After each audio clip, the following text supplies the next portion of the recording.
Merci beaucoup pour cet accueil chaleureux. Merci à Julien d'avoir organisé ce fantastique événement et de l'organiser régulièrement. Et merci à chacun et chacune d'entre vous d'être ici aujourd'hui. Peut-être vous pouvez vous remercier intérieurement parce que vous avez décidé de prendre ce temps pour les enfants, pour améliorer vos pratiques, pour contribuer à changer la société et pour prendre soin de vous-même. Donc, juste quelques instants, en frottant les mains comme ça, qui régulent le nerf vague, je m'installe à l'intérieur de moi et je me remercie d'être là et je me rends disponible à écouter, comprendre, faire des liens avec ma pratique, voir comment je pourrais utiliser ces informations dans le futur. Je me sens en contact avec moi-même. Voilà. Peut-être si on pouvait faire ça chaque fois quand on commence une classe, quelque chose comme ça, un tout petit moment de centration, ça aiderait déjà les enfants à se concentrer. Alors, j'ai ma zappette. Je peux avoir mon diaporama, s'il vous plaît? Voilà. Est-ce que c'est la première? Oui, c'est la première. OK. Donc, qu'est-ce qui se passe aujourd'hui dans nos classes? Dans nos classes aujourd'hui, eh bien, ce qu'on constate, c'est une réalité. C'est vraiment une montée de cette intolérance à la frustration. Les gamins sont impulsifs, ils font des crises. Bon, les crises des enfants, ça existe depuis très longtemps. Mais quand même, de nos jours, ça s'accélère. Hein. Avant, un enfant de 2 ans, c'était l'époque des crises. Et donc, un enfant de 2 ans faisait une crise toutes les semaines ou tous les 15 jours. Aujourd'hui, les enfants de 2 ans, ils font plusieurs crises par jour. Et jusqu'à 5, 7, 8, 10 ans, 14 ans, ils font des crises encore. Et ils ont vraiment du mal à se concentrer, à prêter attention. Et ça nous pose problème en classe. Et le taux d'agressivité a quand même monté. Et donc, qu'est-ce qui se passe? Évidemment, en voyant ça, un certain nombre de gens font des grands appels à la nécessité d'un retour à l'autorité. On va voir que peut-être ils se trompent sur le terme autorité. Et ils racontent des choses comme « Oui, attention, ça va faire des enfants rois ». D'où vient cette idée? Cette idée, elle est issue de la psychanalyse qui dit que l'enfant vient au monde avec des pulsions et que ces pulsions sont des pulsions sexuelles et qu'il va chercher à tuer son père et épouser sa mère. C'est le complexe d'Oedipe. Cette idée-là dit que forcément, si vous avez un enfant qui vient au monde avec des pulsions, il est nécessaire de castrer régulièrement, donc il y a différentes castrations successives pour permettre à l'enfant de s'adapter à la société, de devenir un adulte sain et qui s'adapte dans la société. Alors oui, effectivement, c'est logique, c'est cohérent dans le système, sauf que toute cette théorie a été élaborée par Sigmund Freud lorsqu'il s'est rendu compte que s'il continuait à dire que suite à un traumatisme subi et des violences sexuelles subies par une femme dans son enfance, il risquait d'y avoir des conséquences et que ça pouvait être lié à l'hystérie qu'elle développe à l'âge adulte, s'il continuait à dire ce genre de choses, parce que ça avait été très très mal accueilli parmi ses collègues, parce qu'à l'époque, c'était pas un souci vraiment, ou peut-être c'était trop répandu, on ne sait pas, mais en tout cas, c'était mal accueilli. Et donc, dans la correspondance qu'il a avec son ami Fliss, on voit petit à petit son changement. Et au bout d'un moment, il écrit à Fliss, « Si je continue de dire cela, je ne serai jamais fameux. » Et ensuite, il dit, puis il y a toute une histoire que je décris davantage dans mon livre sur... avec Emma Eckstein, une patiente qu'ils avaient en commun. Et bref, ils arrivent à l'idée que tout ce qui se passe pour Emma Eckstein, c'est lié à des fantasmes qu'elle avait. Et du coup, Freud se dit, mais en réalité, je me suis trompée, ça n'est pas que les femmes ont réellement été violentées dans leur enfance, c'est seulement qu'elles ont fantasmé. Et il est clair que toutes les petites filles désirent leur papa, c'est ce qu'a renforcé Françoise Dolto en disant il n'y a pas d'inceste puisqu'il ne peut pas y avoir, enfin, il ne peut pas y avoir de violence de la part d'un père sur sa fille puisque la fille désire son père. Donc, du coup, Freud s'est dit, ben voilà, et il a élaboré le complexe d'Œdipe. Et là, ça correspondait bien à ce que la société avait envie d'entendre. Et il dit même, Freud, si je gardais ma théorie première, qui pourtant était tellement juste, on le sait aujourd'hui, si je garde ma théorie première, je vais être obligé d'accuser de trop nombreux pères, dont mon propre père. Et on le sait parce que Freud le dit, le père de Freud a violenté ses frères, sa sœur. Donc, on peut se poser des questions sur cette histoire d'enfant roi, qui n'existe qu'en France, en fait. L'autorité, c'est quoi? L'autorité, est-ce que c'est vraiment faire peur, faire honte, dominer? Non, ça, c'est de l'autoritarisme. L'autorité, c'est quand l'enfant se sent en confiance, lorsqu'il est connecté, lorsqu'il vous respecte et lorsqu'il se sent respecté. Une véritable autorité, elle n'a pas besoin de coercition. Non seulement elle n'en a pas besoin, mais en réalité, elle s'oppose à la coercition. Dès que vous êtes contraint d'exercer de la force, c'est que vous avez perdu votre autorité. Chaque fois qu'on punit, chaque fois qu'on crie, chaque fois qu'on sort de nos gonds, ben finalement, on a perdu notre autorité. On montre aux enfants, vois comme je n'ai pas d'autorité, je suis obligé de faire preuve d'autoritarisme. Clairement, l'autorité s'arrête là où commence la sanction, nous dit Jean-Charles Froment. Et Hannah Arendt ajoute, l'autorité exclut l'usage de moyens extérieurs de coercition. Et ça, c'est important. Dès que je me sens commencer à employer la force, c'est que j'ai échoué dans mon autorité. Donc, du coup, on a vraiment besoin de se poser la question. Parce que oui, c'est vrai, c'est une réalité. Aujourd'hui, les adultes n'ont plus suffisamment d'autorité avec les enfants. Mais ce n'est pas le recours à l'autoritarisme qui va nous solutionner le problème.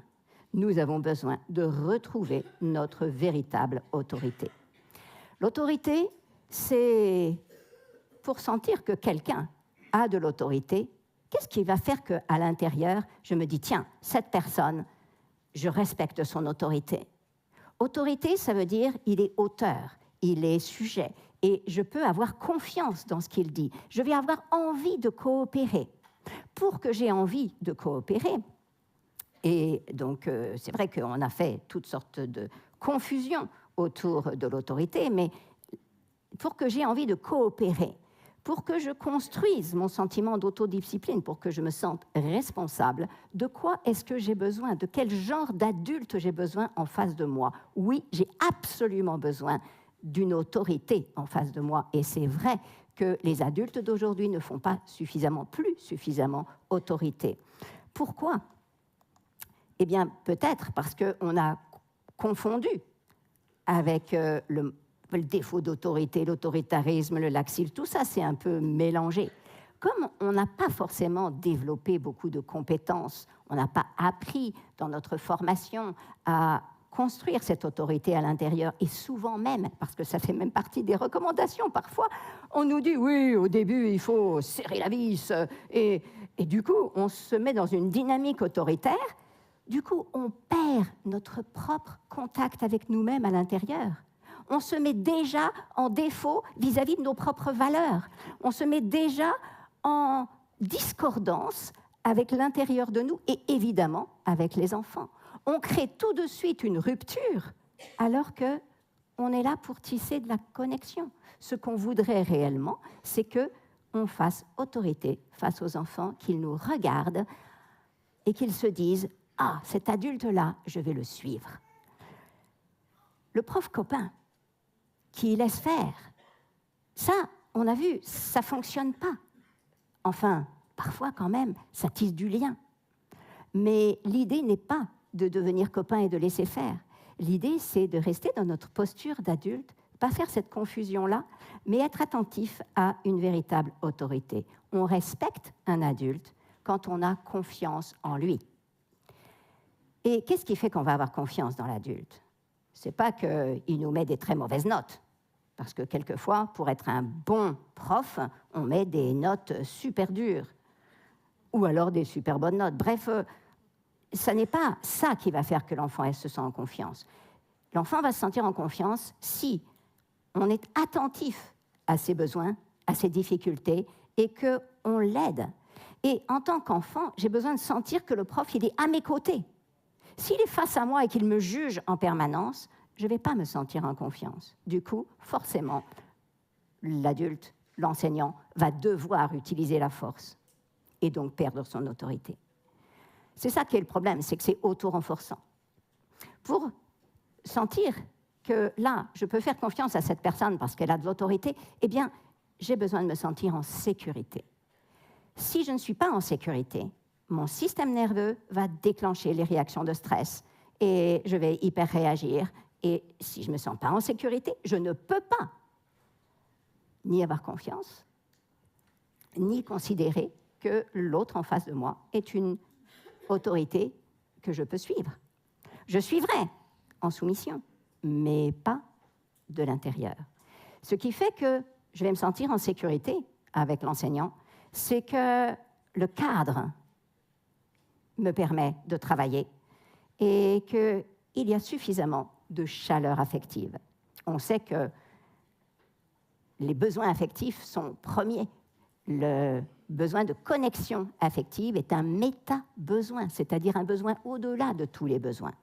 Donc je sais qu'en tant qu'enseignant, mes priorités dans la classe, c'est installer un cadre qui va permettre à chacun de se développer et de manifester ses compétences et d'apprendre, et de la chaleur affective. Ce qui est important aussi, c'est qu'on se sente considéré en tant que personne et considéré en tant que personne qui peut développer des compétences, qui a du potentiel. Et c'est pour ça que c'est important de sentir que l'enseignant a des attentes à notre égard. Il nous écoute, il nous permet d'agir, de grandir, il va laisser de l'espace, il va fournir un cadre qui va nous permettre de prendre de l'espace et de nous développer. Donc la véritable autorité, elle favorise la coopération des enfants, l'autodiscipline et la responsabilité. Tandis que l'autoritarisme va favoriser l'obéissance. Bon, c'est vrai que l'obéissance, finalement, quelquefois, ça nous convient à nous les adultes, parce qu'on se dit, au moins ils sont tranquilles, là, et ils font ce que je dis. Mais l'obéissance, la soumission, en fait, le problème, c'est que ça a des limites. Dès que vous sortez de la classe, eh bien, comme disait mon père, quand le chat n'est pas là, les souris dansent. Et donc, c'est ça le souci, que oui, on obtient de la discipline grâce à l'autoritarisme, mais on n'obtient pas l'autodiscipline. Or, qu'est-ce qu'on cherche réellement? C'est plutôt l'autodiscipline. On aimerait que les enfants soient responsables. Différentes méta-analyses, c'est-à-dire des analyses qui analysent différentes études, de nombreuses études, montrent une corrélation négative entre le taux de punition et les performances académiques des élèves. Plus on punit des élèves, notamment par l'exclusion, plus on baisse le niveau des élèves. Alors, c'est logique que les élèves qui sont exclus aient un niveau plus faible, puisque il leur manque un peu des cours, mais le souci, c'est que tous les enfants de la classe, c'est-à-dire que vous avez une classe de 30 élèves, vous en excluez un, alors c'est sûr, il perturbait la classe, vous l'excluez, votre classe, elle est plus tranquille.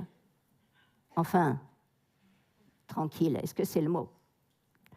Elle est soumise. Et en réalité, ce qu'on sait aujourd'hui, c'est que c'est toute la classe qui va diminuer ses résultats académiques parce que vous avez induit de l'insécurité.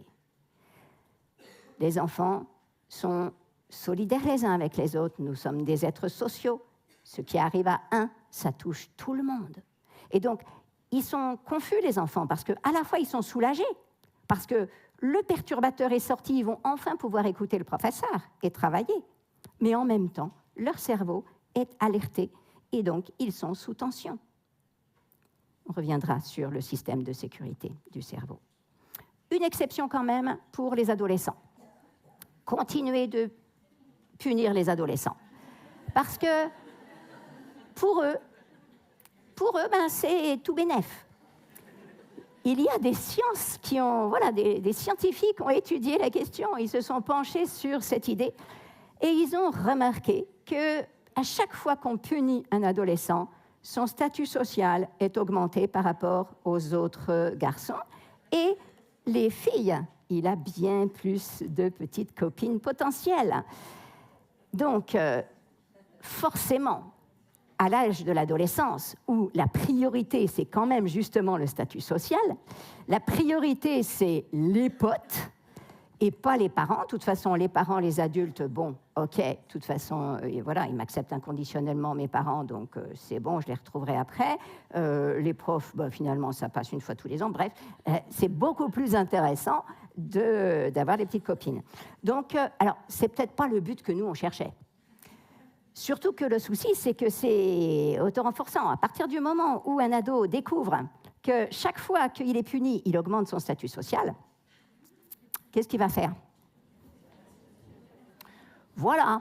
Donc, c'est pour ça, ça dépend de notre objectif. Si un ado, et c'est arrivé à mon fils, n'a un statut social très bas, lui faire qu'il fasse quelque chose qui ne va pas, et donc qu'il reçoive une punition, va l'aider à avoir un statut social. Ça s'est passé pour lui.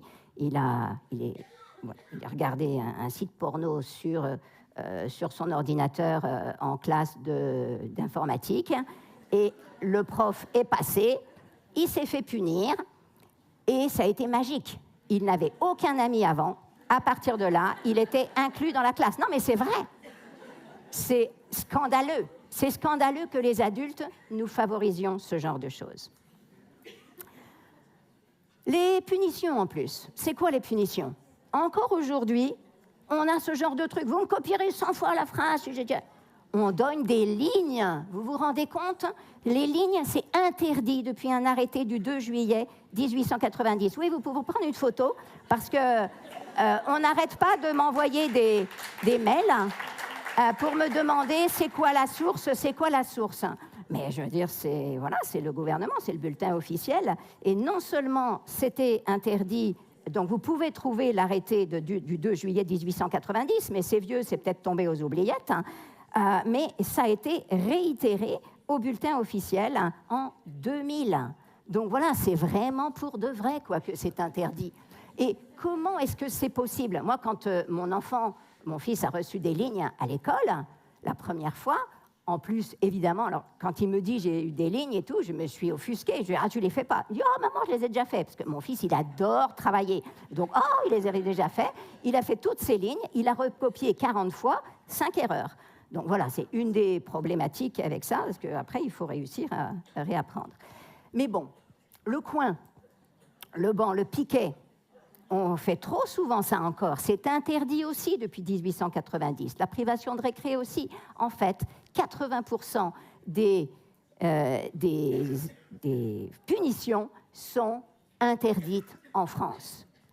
Donc, comment un élève peut avoir confiance dans les adultes quand les adultes bafouent la loi? Quand mon fils donc, a reçu sa punition, donc il l'avait fait, mais j'ai quand même écrit une lettre aux enseignants, à l'enseignant, au directeur, tout ça, pour dire, mais je désire que mon enfant apprenne à respecter la loi française à l'école. Et donc, mais aucun des profs ne savait, de toute l'école, aucun des profs ne savait, ni dans les écoles privées, ni dans les écoles publiques, jamais personne ne connaissait la loi. Et voilà. Mais quand même, les enfants savent que c'est pas juste. Et voilà quelques chiffres, et donc qui nous montrent que c'est faux. On vous accuse sans arrêt d'être laxiste, d'avoir perdu votre autorité en tant que prof, de plus être aussi bien, vous savez pas tenir vos classes et tout. On entend toutes sortes de choses sur les enseignants de nos jours. C'est faux. Vous n'êtes pas coupable de ce qui se passe dans les classes, et c'est clairement pas les punitions qui vont améliorer les choses. Et vu les chiffres, non, on n'est pas du tout laxiste globalement en France, ni au niveau des familles, puisque 81% des parents disent avoir commis une violence éducative ordinaire dans la semaine qui a précédé l'enquête, 81% sur au moins un des enfants dans la semaine qui vient de s'écouler. Ça veut dire tout le temps, quoi. Donc, 80% des gamins que vous avez en face de vous dans vos classes, ils subissent à la maison des violences. Comment voulez-vous qu'ils soient super aptes à se concentrer? Et ça a augmenté depuis 2 ans. C'était 79% il y a 2 ans, en 2022. En 2024, c'est 81%. Alors, plutôt que la punition, certains ont recours aux récompenses. Mais une récompense, c'est une punition déguisée. Puisque si on n'a pas la récompense, on est puni finalement. On ne l'a pas. Donc, forcément. Et le problème aussi, c'est que c'est la dynamique. À partir du moment où on donne des récompenses, on est punition-récompense, on est dans cette même dynamique. Je veux contrôler le comportement extérieur. Et donc, c'est un peu comme si on a le lait qui déborde de la casserole et on veut bloquer la mousse. Donc, on met le couvercle. Ben, dans la cuisine, on ne fait pas ça, quoi. Dans la cuisine, on éteint le gaz, on cherche la cause. Comment ça se fait que quand les enfants dysfonctionnent, lorsqu'ils n'arrivent pas à travailler, voilà, tous les problèmes qu'on rencontre, comment ça se fait qu'on ne va pas chercher les causes de ça? Bon, c'est sûr, ça remettrait un peu en cause beaucoup de fondements de notre société, de ce que nous croyons être essentiel. On va le voir, mais quand même, contrôler juste le comportement, ça ne va pas le faire et on va s'épuiser. La dynamique du contrôle, tout ce que vous obtenez, c'est que vous devez sans arrêt faire plus de contrôle. Donc, vous êtes fatigué, vous vous épuisez à la tâche, vous allez vers le burn-out et vous ne pouvez que faire ce qu'on appelle de la référence externe, c'est-à-dire que le gamin ne construit pas son autodiscipline, il ne construit pas son self, son identité, il fait les choses par rapport à ce que vous attendez, vous.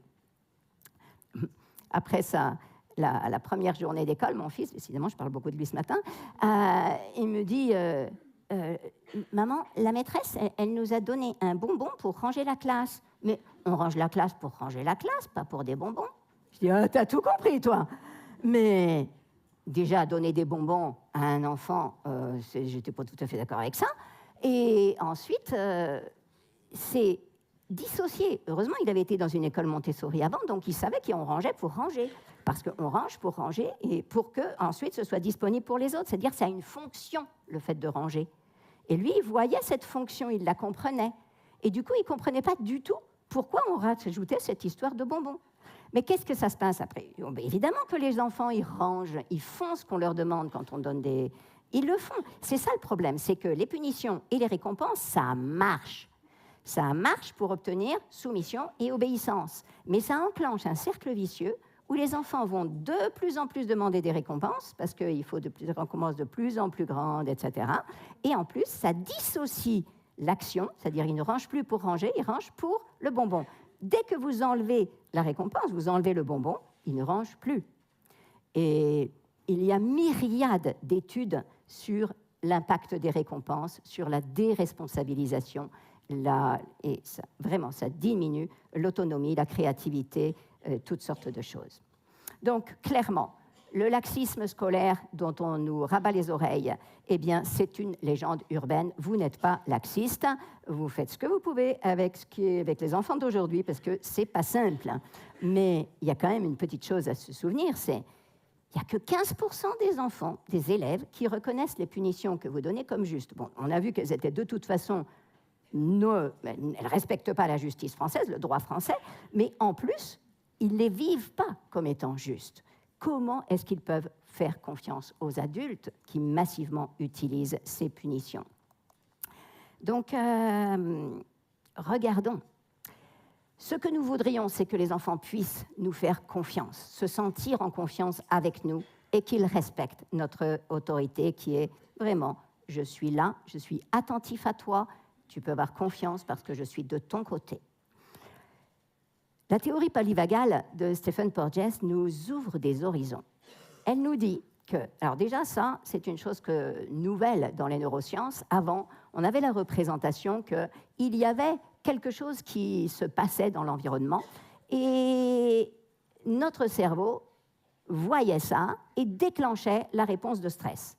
Donc c'était en présence d'un danger que le cerveau se mettait en alerte et déclenchait la réaction d'alerte dans l'organisme. Aujourd'hui, on sait que ça, c'est faux. Enfin, c'est vrai aussi, mais ce n'est pas seulement quand il la détecte. Notre cerveau est construit pour être un détecteur de menaces. Donc, en permanence, il scanne l'environnement pour détecter est-ce que je suis en sécurité ou pas. Et donc, il cherche des indices de sécurité. Et la grande nouveauté, c'est que donc, il ne faut pas forcément qu'il y ait un danger pour que l'enfant soit en insécurité. Il suffit qu'il y ait une absence de signaux de sécurité. Ça, c'est nouveau et ça révolutionne notre façon de voir les choses. Parce que même si les élèves sont en sécurité et qu'il n'y a pas de danger perceptible, eh bien, si moi, en tant qu'enseignant, je ne fournis pas assez de signaux, tu es en sécurité avec moi, tu es en sécurité, tu es en sécurité, tu es en sécurité, qu'est-ce qui fait qu'on va se sentir en sécurité? Confiance, regard, attention, le prof est de mon côté, il n'est pas... C'est pour ça que je ne me suis pas mis derrière le bureau aussi. Regardez la différence quand je suis là face à vous. Je suis exposée à vous. Si je me mets là, je suis planquée. Et vous devriez sentir la différence. Prenez le temps de la sentir vraiment. Qu'est-ce qui se passe quand j'ai un bureau entre moi et vous? Et quand je n'ai pas ce bureau entre moi et vous? Déjà, j'entends moi-même ma voix qui change. Je vais continuer à parler un petit peu, juste en disant n'importe quoi, juste pour qu'on sente la différence. Qu'est-ce qui se passe lorsque j'ai un bureau entre moi et vous? Lorsque je dis la même chose, je dis le même genre de choses, mais j'ai un bureau entre les deux. Et je suis obligée de monter un petit peu ma voix, tandis que là, eh bien, je suis plus en contact direct. Donc, vous pouvez vous sentir un peu plus en connexion, même si ce qui donnera vraiment de la connexion, c'est s'il y a des échanges. Lorsque un élève se sent en sécurité, il va naturellement déjà se sentir en confiance et donc il va pouvoir jouer, travailler et socialiser. Il se sent libre, donc dans la théorie polyvagale, c'est le système nerveux vagal ventral qui va prendre en charge et qui va lui permettre de s'adapter, de faire, d'être là, etc. Il peut travailler tranquillement. Dès qu'il y a absence de signaux de sécurité. Et ça va vite, parce que quand même, imaginez une classe, vous les connaissez les classes, il y a forcément des gamins derrière, des gens qui bougent, des gens qui toussent, il y a toutes sortes de signaux en permanence qui disent insécurité, insécurité. Donc, insécurité, le stress monte, et là, plusieurs possibilités de réaction. Le système de stress, c'est le même depuis des millions d'années. Et donc, lorsque mon stress augmente, l'alarme dans mon organisme, soit j'attaque, soit je fuis d'abord. Ou alors, je me fige, parce que la plupart des prédateurs ont des détecteurs de mouvement et ne voient une proie que si elle bouge. Donc, hop, je reste sans bouger. Donc, si je constate dans ma classe qu'il y a des enfants agressifs, qu'il y a des enfants qui esquivent systématiquement, qui fuient, s'il y a des enfants qui se figent, eh bien, je peux penser stress. Bon, évidemment, s'évanouir, c'est plus rare dans les classes, heureusement. Un malaise vagal, ça arrive, mais bon, c'est plus grave.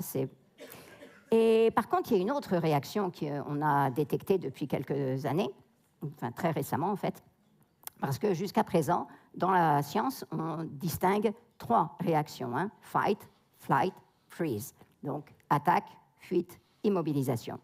Et on sait aujourd'hui qu'il y a aussi donc, le flop réflexe où on perd complètement, et donc on perd le tonus musculaire. Il y a aussi ce moment où, ça s'appelle fawn reflex. On fait le petit faon pour apprivoiser finalement notre adversaire et on se soumet. Mais c'est vraiment intéressant de mesurer que quand l'enfant est dans cette suradaptation, ou un adulte d'ailleurs, quand on est dans cette suradaptation et qu'on cherche à amadouer. C'est pour ça que quand on punit quelqu'un et qu'il nous sourit, c'est pas de l'insolence, c'est cette réaction, je cherche à t'amadouer, parce que j'ai peur. Et donc, je suis tellement sous stress, je ne sais pas quoi faire, je peux ni courir, ni attaquer, et donc, je souris. Mais en fait, le stress, il est là, dans l'organisme. Il reste là. Et du coup, qu'est-ce qui va se passer dès que je serai un tout petit peu plus en sécurité? Dès que je serai dans la cour, par exemple, et donc que le prof qui m'a soumis, qui a tenté qui m'a grondé tout ça, n'est pas là, ben qu'est-ce que je vais faire? Une fille ou un garçon qui est plus jeune que moi et tout, bang, je vais passer en combat. Parce que dès que je sors de la suradaptation, je vais soit fuir, mais bon, c'est rare qu'on propose à l'enfant de faire des tours de cours, et hop, attaque, naturellement. Donc, avoir cette théorie en tête peut nous aider à comprendre ce qui se passe. Mais donc, ça n'est pas une question d'autorité. Les problèmes que vous rencontrez dans les classes, non, ça n'est pas parce que vous manquez d'autorité que vous seriez laxiste, etc. Mais c'est vrai, quand même, qu'il se passe quelque chose, quoi. Et on peut mesurer que tout ce qui se passe, finalement, on vient de le voir, ce sont des réactions de stress. Les enfants sont agressifs, les enfants manquent de gestion, tous émotionnels, mais donc ça veut dire qu'ils sont insécurisés. Qu'est-ce qui peut bien les insécuriser? Donc, comme on disait, regardons un petit peu où est la cause. On va arrêter ça en trouvant le bon bouton. Clairement, si on dit « ouais, t'es paresseux, t'es insupportable, t'es nul, t'es agressif, t'es violent, t'es inintelligent », bon, vous faites pas ça, mais ça arrive, même dans les familles, même dans les écoles. Et nous avons vraiment besoin de changer de regard sur les enfants et absolument systématiquement imaginer que lorsque le comportement d'un enfant est disproportionné, lorsque le comportement d'un enfant dérange la structure, me dérange les autres enfants, eh bien, ça n'est pas, même c'est disproportionné, ça n'est pas adapté à la situation, mais c'est adapté face à ce qu'il vit à l'intérieur de lui. C'est adapté à quelque chose qu'on ignore. C'est adapté peut-être à ce qui se passe chez lui dans sa famille. Ça veut dire que peut-être qu'il est blessé, cet enfant, en souffrance, en tout cas sous stress. Et on verra qu'il y a de nombreuses causes de stress. Et donc, au lieu de « qu'est-ce qui ne va pas chez toi ?», on va demander « mais qu'est-ce qui t'est arrivé ?» Et c'est cette nouvelle dynamique qu'on appelle « informer sur le trauma » qui se développe aujourd'hui partout dans le monde. Parce que un jour, un médecin qui traitait l'obésité s'est posé des questions. Et il s'est dit « comment ça se fait que dans ma clinique, les obèses maigrissent, mais plus de 50% d'entre eux arrêtent leur traitement en cours de route. Et pourtant, ils mincissaient. » Donc il s'est dit, je vais faire une enquête. Il a fait une enquête et par hasard, sa langue a fourché à un moment.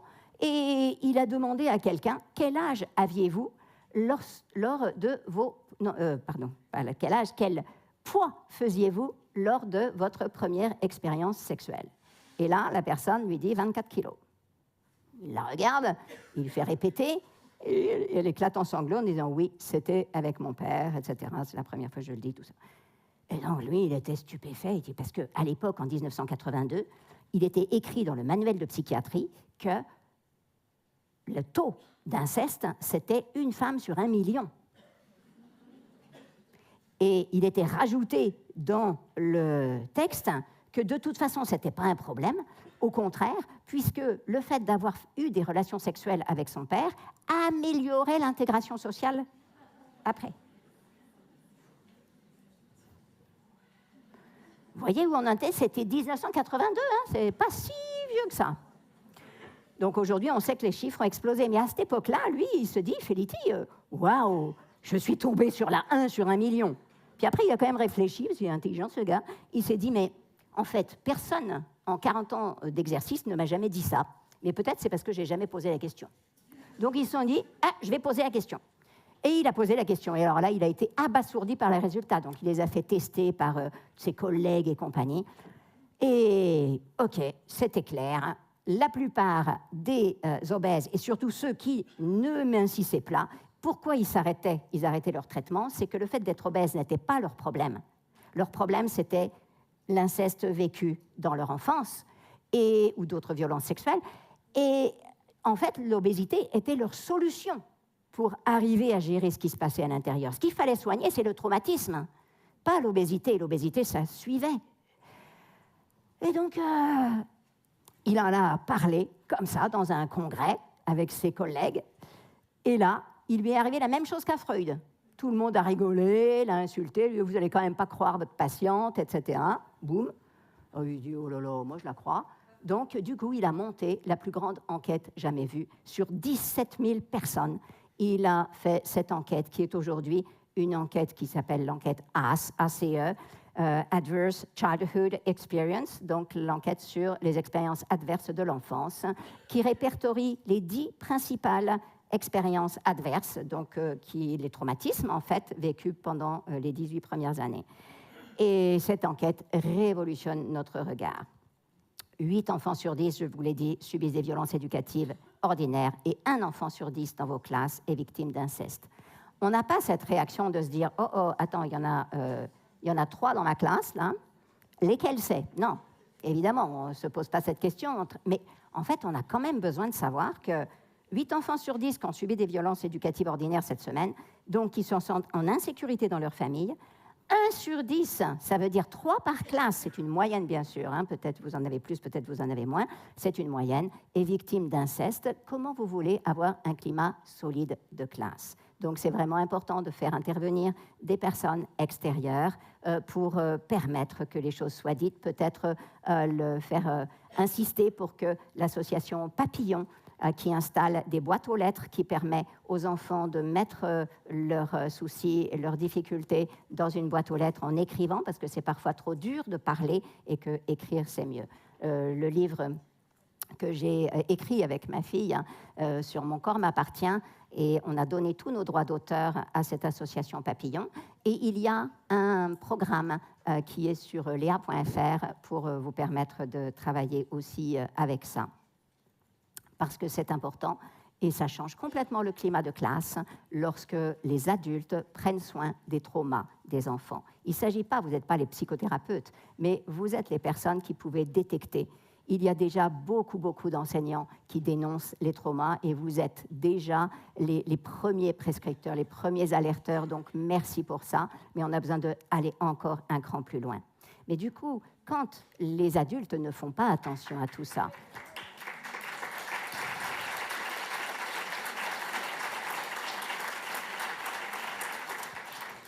quand les adultes ne font pas attention à tout ça, les enfants peuvent se demander « mais quelle confiance je peux leur faire ?» Et donc, il y a déjà cette petite distance. Bon, il n'y a pas que le trauma, parce que l'inceste, les violences, ça existe depuis des lustres. Hein. Donc, ce n'est pas seulement ça. Il y a aussi que les enfants d'aujourd'hui, ils ne sont pas les mêmes que ceux d'hier. Vous le dites tous les jours, vous le constatez tous les jours. Tous les enseignants qui ont commencé leur carrière il y a 20 ans, ils ont vu l'évolution, si on peut parler d'évolution, l'involution. Aujourd'hui, TDAH, les troubles 10, l'hypersensibilité, les troubles anxieux, voilà, troubles autistiques, tout ça, ça explose. Mais attention, c'est pas seulement que les enfants ils commencent à avoir du mal à se concentrer, à être attentifs et qu'ils font n'importe quoi et que, soi-disant, vous manqueriez d'autorité pour les aider à se canaliser. C'est que si on regarde la grande image, on constate, parce que c'est bien de faire un peu d'intersectionnalité, de regarder un peu ce qui se passe aussi sur le plan physique. La Fédération française de cardiologie dit que les enfants ont perdu en 40 ans 25% de leur capacité cardiaque. C'est pas rien. Est-ce que c'est franchement dû à votre laxisme ou à celui des parents? Non, clairement pas. Fragilité osseuse. Les os des enfants d'aujourd'hui ne sont plus aussi solides que ceux d'avant. Ils n'arrivent plus à converger, ce qui fait exploser les troubles 10. Ils sont de plus en plus myopes. Aujourd'hui, c'est près de 50% des enfants en France. Ce n'est pas seulement lié à la génétique. Ils manquent d'équilibre, ils ne savent plus gérer leur impulsivité. Toutes leurs capacités physiques ont diminué. Les profs de sport le savent, ils n'arrivent plus à grimper à la corde. Leur tonus musculaire est effondré. Donc, quand vous n'avez pas de tonus musculaire à l'intérieur, comment vous voulez contrôler vos émotions ? Vous êtes dans la salle de classe, vous êtes assis, en plus on est super mal assis sur la plupart des... Puis on est assis déjà, ce qui est un problème. En France, les enfants sont assis plus que dans tous les autres pays d'Europe. Et c'est un problème. Mais bon, ils sont assis sur leur truc, ils sont la plupart du temps effondrés. On n'arrête pas de leur dire tiens-toi droit, mais ils ne peuvent pas se tenir droit, ils n'y arrivent pas. Et ils sont souvent hypersensibles. Ah, une étiquette me gratte. Et puis ils touchent le dossier de leur chaise et pang, ça part. Enfin bon, bref, il y a un gros problème avec nos enfants. Ils n'arrivent plus à coordonner la visiomotrice et un retard de la pensée logique de 2 ans de nos jours. On va voir à quoi c'est dû tout ça. Donc, la diapo de la Fédération française de cardiologie. Mais franchement, c'est peut-être pas un manque de cadre et de limites, c'est pas votre faute. La réalité, c'est le cadre de vie d'aujourd'hui. Parce que tout ça, c'est beaucoup lié à la pollution et à notre mode de vie, à nos habitudes destructrices. La baisse des capacités de concentration, la pensée logique, la réversibilité, tout ça, et même mesurer la gravité des actes, tout ça, ça demande des compétences qui ont perdu 2 ans sur le développement. Comment ça se fait ? Je vous laisse lire. Tout ça, ben voilà, les vrais responsables, ils sont là. En tout cas, c'est un facteur qu'on ne peut plus nier. Les perturbateurs endocriniens envahissent notre quotidien. Perturbateurs endocriniens, ils perturbent tout l'ensemble de nos hormones, dont les hormones thyroïdiennes. Et les hormones thyroïdiennes sont celles qui nous aident et qui aident notre cerveau à fonctionner correctement. Et donc, selon Barbara Domenech, qui est vraiment une experte mondiale sur la question des perturbateurs, elle est endocrinologue, chercheuse, et elle nous dit, elle a mesuré, et donc elle nous dit que les enfants d'aujourd'hui ne peuvent plus résoudre un problème logique qu'ils arrivaient à résoudre à l'époque, à l'âge de 7 ans, ils ne peuvent plus aujourd'hui le résoudre qu'à 9 ans. Donc, ce n'est pas parce que vous n'avez pas les bonnes méthodes d'éducation. Vous pouvez choisir toutes les méthodes pédagogiques. Bien sûr, ça aide un peu toutes ces nouvelles méthodes, mais ça ne peut pas remplacer l'impact des perturbateurs endocriniens sur l'effet de ce qui se passe pour la thyroïde. Donc, méfions-nous de tout cela. Et les études, je vous en ai mis un seul, là, une grosse étude assez récente, mais il y en a encore d'autres. Il y en a une qui vient de sortir en 2024. Et donc, l'association entre l'exposition périnatale aux perturbateurs endocriniens, c'est pour ça que c'est encore moins votre faute, c'est périnatal, c'est-à-dire c'est pendant la grossesse de la maman. En fait, il y a un bouquin de 600 pages qui est paru il n'y a pas très longtemps, là, quelques semaines, et il dit que 100% des mères ont des perturbateurs endocriniens dans leur organisme, 100%. Aujourd'hui, on ne peut plus échapper. Mais du coup, peut-être on n'est pas obligé de culpabiliser les enfants et de culpabiliser les parents, de culpabiliser les enseignants sur ce qu'on constate. Quand il y a un déficit d'attention, d'hyperactivité, des troubles des apprentissages, troubles du comportement, la dépression, tout cela est associé fortement. Ce n'est pas des petites associations, c'est de fortes associations qui montrent que oui, il y a... Lorsqu'on est trop exposé à des perturbateurs endocriniens, ça va déclencher tout ça. Donc concrètement, je peux faire quoi ? Déjà, changer mes croyances sur moi-même. Si c'est compliqué dans ma classe, si ils ont des déficits d'attention, de l'hyperactivité, etc., ce n'est pas ma faute, mais OK, ils sont sous chimie. Une autre info, dans le cordon ombilical d'un bébé qui vient au monde de nos jours, il y a plus de 200 produits chimiques, dont de nombreux ont été testés et c'est prouvé qu'ils sont toxiques. Waouh! Et aucune étude n'est faite sur le cumul de toutes ces 200 produits chimiques. C'est effarant. Je vous vois mettre les mains dans la bouche, paniquer. Oui, c'est effarant. Et nous avons besoin de prendre la mesure de ça et d'oser regarder les vrais problèmes. Parce qu'aujourd'hui, l'ensemble des médias cherchent à nous diriger vers « oui, il faut arrêter d'être bienveillant, il faut arrêter d'être positif » et soi-disant, ça serait voilà, la faute, il faut revenir à plus d'autoritarisme, plus d'autorité, punir davantage. On est en train de déplacer le focus de notre attention alors que nos enfants ont besoin d'aide. Juste un truc, E102, l'atrazine. L'atrazine, il y en a dans plein de choses aujourd'hui. C'est un additif alimentaire. Et si un gamin a mangé de l'atrazine juste avant, ou même, oui, eh bien, vous ne pouvez pas attendre c'est marqué dessus normalement, est susceptible de déclencher des troubles de l'attention et de l'hyperactivité chez les enfants. Mais évidemment, c'est écrit en tellement minuscule qu'on ne le voit pas. Mais voilà, c'est quand même un souci, non ? Mais donc, si on peut informer les enfants, discuter avec eux, peut-être faire des travaux, des exposés sur les perturbateurs endocriniens et leur impact, et comment ça fonctionne, et où est-ce qu'on peut les trouver. Si au moins on peut diminuer l'impact quotidien, ce serait vraiment utile. La diminution parce qu'il n'y a pas que ce facteur-là, il y en a d'autres malheureusement. Les capacités physiques, la fragilité osseuse, tout ça, ce n'est pas seulement les perturbateurs endocriniens, même s'ils jouent. Et cette hypersensibilité qui nous pose vraiment problème, parce que c'est un enfant sur 6 ça lui pose souci. Parce que l'hypersensibilité, ça veut dire je réagis au moindre truc, il y a trop de lumière, il y a les néons, je ne peux plus travailler, il y a les copains qui font du bruit, je ne peux plus... Et donc, ça, c'est un souci. D'où ça vient, cette problématique ? Voilà. Le confort. Le confort des parents, qui fait que les enfants aujourd'hui bougent moins. Ils ont beaucoup moins de mouvements libres, de jeux libres. Ils sont trop souvent coincés. Alors, évidemment, les écrans, je ne vais pas trop parler de ça, vous avez sûrement plein de choses déjà sur cette question. Mais ce qui est moins connu, c'est l'impact des sièges auto. C'est génial dans les autos, c'est absolument nécessaire, ça assure la protection. Mais pour assurer la protection, ça doit donner beaucoup de contention. C'est normal, s'il y a un coup de frein, eh bien l'enfant doit être hyper bien tenu. Ben oui, c'est bien pendant le voyage. Mais le souci, c'est que les fabricants, ils vous disent, regardez, on a fait, vous pouvez directement le mettre sur la poussette et ensuite directement dans la chambre et directement machin et tout. Vous n'avez plus besoin de le sortir de son truc.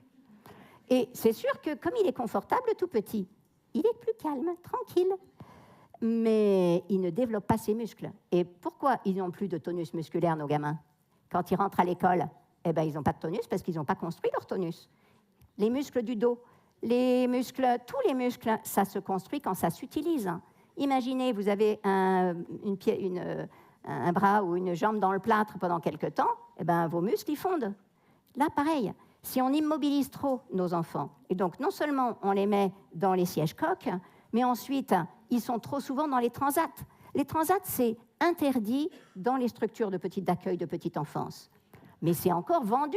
Donc les parents, ils en achètent et ils croient que c'est bien. Et ils les mettent dans des transats au lieu où dans un transat, c'est pareil. Vous êtes coincé, vous ne développez pas votre tonus musculaire. Vous êtes confort, mais vous ne développez pas votre tonus musculaire. Aujourd'hui, dans la rue, on voit des enfants de 4 ans dans des poussettes. Comment vous voulez qu'à 6 ans, quand ils rentrent à l'école primaire, et même à comment vous voulez qu'ils puissent gérer leurs émotions ? C'est impossible. Ils ne savent pas gérer leur propre corps. Leurs émotions, n'en parlons pas. Dès qu'ils ont un petit cri, pof, du coup, pof. Or, une étude montre que lorsque vous avez une tétine en bouche 4 heures par jour dans votre petite enfance, eh bien, votre taux, c'est une étude qui a été faite que sur des garçons, enfin, en tout cas, l'effet est sur les garçons, pas sur les filles, on ne sait pas trop pourquoi encore, mais il y a moins d'empathie à l'adolescence. Donc, en fait, on ne mesure pas à quel point les 1000 premiers jours de la vie, c'est essentiel pour tout l'avenir. Non seulement on est assis confortable, mais les parents, ils nous mettent des petits trucs pour nous occuper. Ces petits trucs pour nous occuper, remarquez que c'est tout le temps à la même distance. Donc, qu'est-ce qui se passe ? L'adaptation de ma vision, la convergence oculaire, la coordination motrice, l'intégration sensorielle ne peut pas se faire. L'intégration sensorielle, c'est intégration de tous mes sens. Quand je suis dans un machin comme ça, à l'intérieur d'une maison, le plus souvent, ben voilà, mon espace est quand même très réduit. Bon, bien sûr, je regarde ça, je regarde maman qui est un peu plus loin, je regarde papa qui est un petit peu plus loin, les deux sur leur téléphone d'ailleurs. Et donc, du coup, je suis occupée à ça.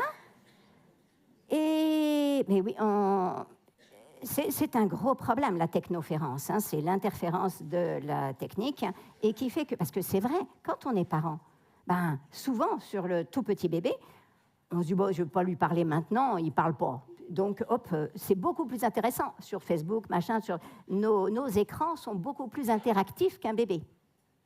Ce qui est un gros problème. Parce qu'en réalité, l'enfant, ça n'est pas, il va parler un jour, alors je vais interagir avec lui. C'est qu'il a besoin de cette interaction pour pouvoir parler ensuite. Et on sait que le nombre de mots avec lesquels un enfant entre à l'école est beaucoup déterminant de sa réussite future. Donc, c'est vraiment important de s'occuper de ça. Quand l'enfant est dehors dans la nature, libre de ses mouvements, eh bien, non seulement il prend les objets, donc il sent l'appréhension, etc., mais en même temps, il entend le cri d'un oiseau, il voit un avion qui passe dans le ciel, il sent la brise du vent sur son visage, il sent la chaleur, il sent le... Bref, tous ses sens sont nourris en même temps. Tous ces sens sont nourris en même temps. Ce qui fait que les sens s'intègrent. Lorsque vous êtes trop à l'intérieur, et les enfants d'aujourd'hui sont élevés en intérieur massivement, on les lève le matin à l'intérieur d'une maison, ça c'est normal. Ensuite, on les met dans la voiture, ils sortent même plus, ils marchent même plus pour aller à l'école. Ensuite, on va à l'école, on est assis, on est libéré pendant quelques minutes pour la récré. Ensuite, on nous reprend et on est re-assis. Et les parents viennent nous chercher à l'école en voiture. On retourne en voiture, on reste dans la maison. Quelquefois, on va un petit peu au square. Mais en fait, un enfant a besoin de 4 heures par jour dehors. On n'y est pas, hein. Le manque de mouvement libre dans la nature est pour beaucoup dans les difficultés qu'on a. Les poussettes, l'équilibre. Lorsque le parent porte l'enfant, les systèmes d'équilibre sont nourris. Et là aussi, ça participe à l'ensemble. Il y a l'équilibre et la lutte contre la gravité. Tout ça, ça nourrit le corps de l'enfant, ça muscle son tonus. Un enfant qui est élevé en poussette, il ne muscle pas son tonus. C'est confortable pour les parents, mais c'est inconfortable pour le futur des parents. Du fait de ce trop grand confort.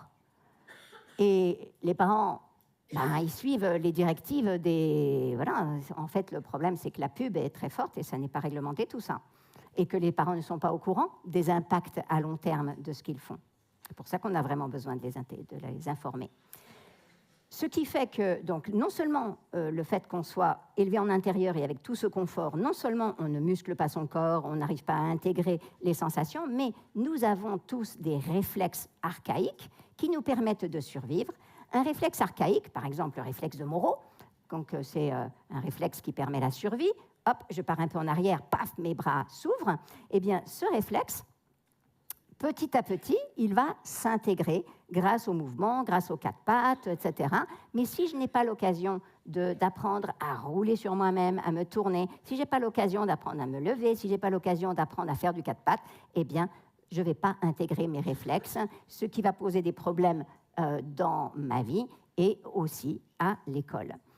J'ai appris toute cette histoire de réflexe lorsque la maîtresse de ma fille me dit « J'ai un problème avec votre fille, elle se fiche de moi parce qu'elle ne fait aucune faute en dictée lorsque c'est une dictée, mais quand il faut recopier des mots au tableau, elle fait des tas de fautes. » Je dis « Ça m'étonnerait que ma fille se fiche de vous, mais bon, je vais voir. » Et donc, je regarde. Heureusement, j'étais en train de créer une école à l'époque et il y a dans notre équipe une femme qui travaillait sur les réflexes archaïques. Elle me dit « Ah, c'est peut-être bien le réflexe tonique asymétrique du cou. » J'ai dit « Ah oui, c'est quoi ça ?»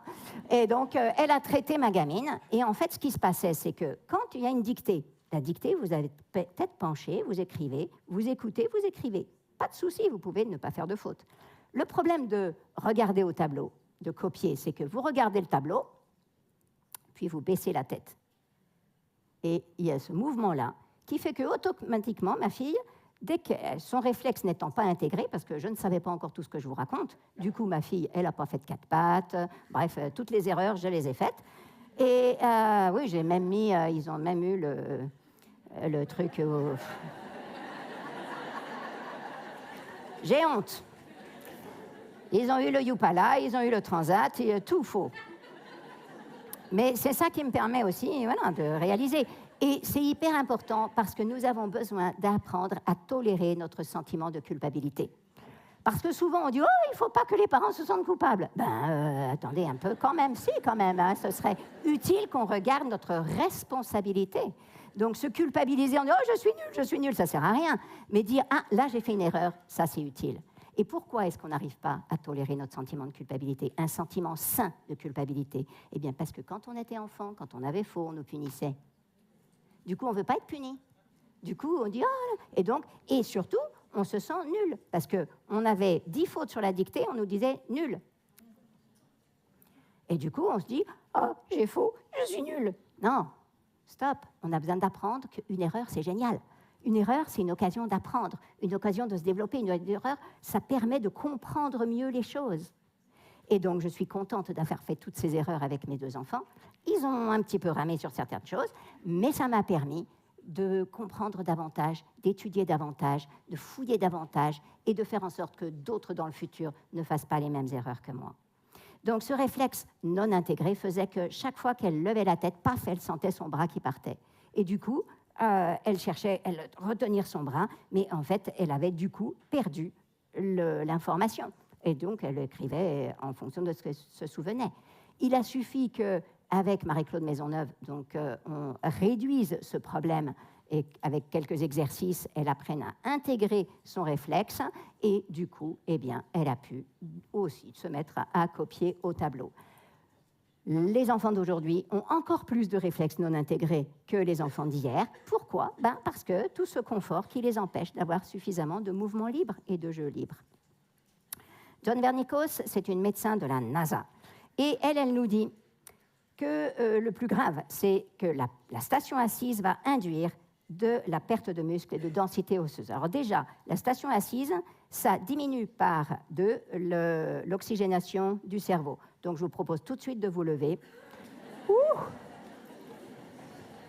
On s'étire un petit peu pour faire bouger et oxygéner notre cerveau.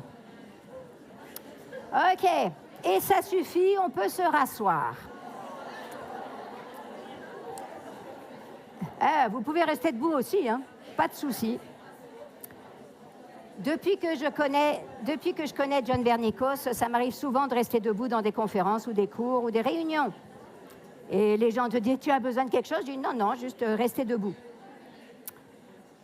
Parce que ce qu'elle montre, et elle s'y connaît, la dame, parce que John Vernikos, en tant que médecin de la NASA, son job, c'était de trouver des solutions pour que les cosmonautes ne perdent pas trop de densité osseuse et ne réduisent pas trop leur durée de vie. Donc, parce que, voilà, quand ils sont en apesanteur, et forcément, ça induit toutes sortes de problèmes physiques. Donc, elle a travaillé cette question dans tous les sens, et sa conclusion est dingue. 75 minutes de course à pied 5 jours par semaine. Vous voyez l'effort ?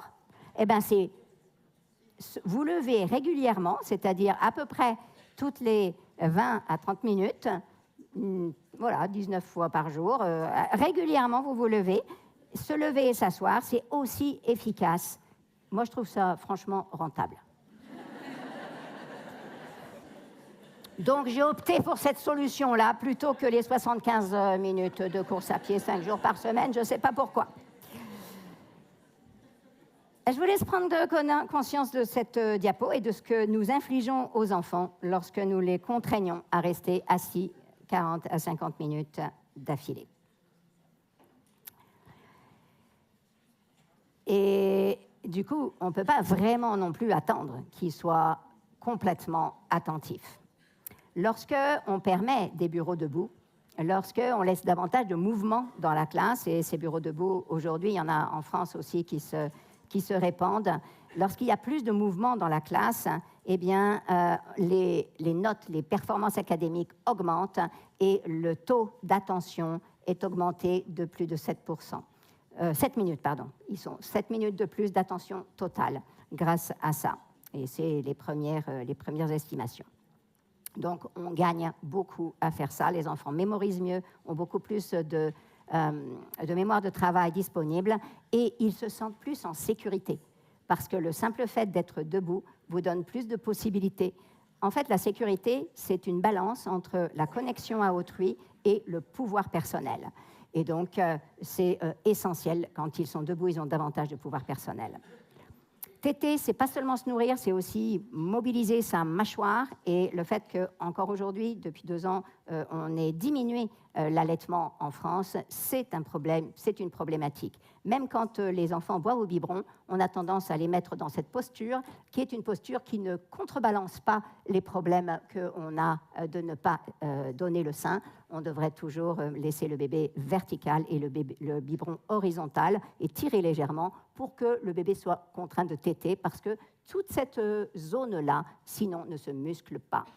Et les problèmes d'apnée du sommeil, les difficultés de sommeil viennent beaucoup de là. Nombre des enfants que vous avez dans vos classes ne dorment pas confortablement, ne dorment pas suffisamment et respirent par la bouche. Voilà les problèmes qui sont engendrés. Respiration, ça vous pouvez le faire avec les enfants, parce que trop d'enfants d'aujourd'hui respirent par la bouche du fait de nombre de choses qu'on a vues. Or, c'est par le nez que nous devons respirer. Et lorsqu'on respire par la bouche, on baisse aussi nos capacités d'attention. Il y a moins d'oxygène dans notre cerveau. Et même si on a l'impression de mettre plus d'air, c'est plus d'air, mais moins d'oxygène. Et donc, ils ont moins d'énergie. Et ça induit un certain nombre de choses. Ça, on l'a vu. Bon, ça, je vous le passe rapidement, mais c'est quand même des choses qui sont importantes à mémoriser. Ça joue aussi sur l'attention que les enfants ont.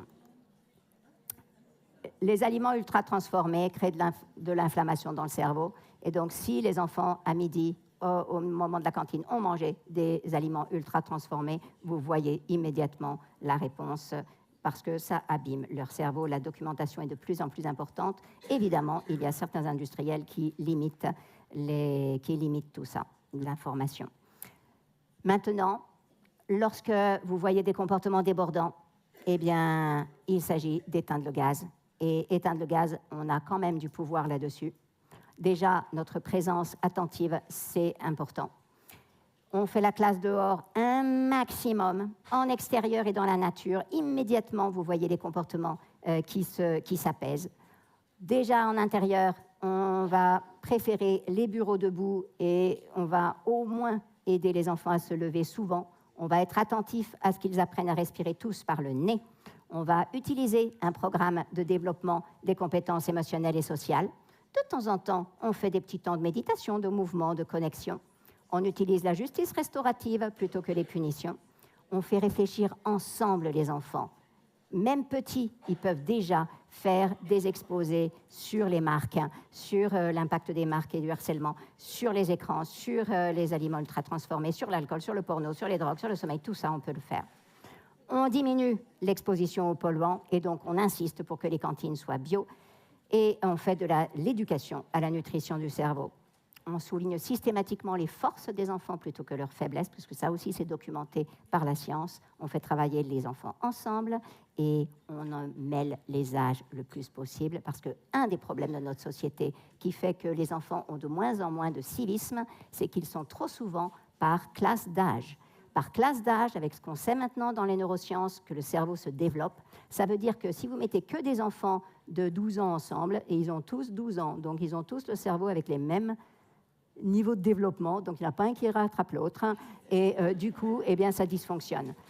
Avant, on était parfois ensemble du même âge, mais souvent, on était en groupe d'âge différents. Et en fait, les règles sociales, elles ne s'apprennent pas des adultes, les règles sociales, elles s'apprennent des autres enfants plus grands, et c'est comme ça qu'elles s'intègrent vraiment solidement. Donc, voilà. Merci pour votre écoute.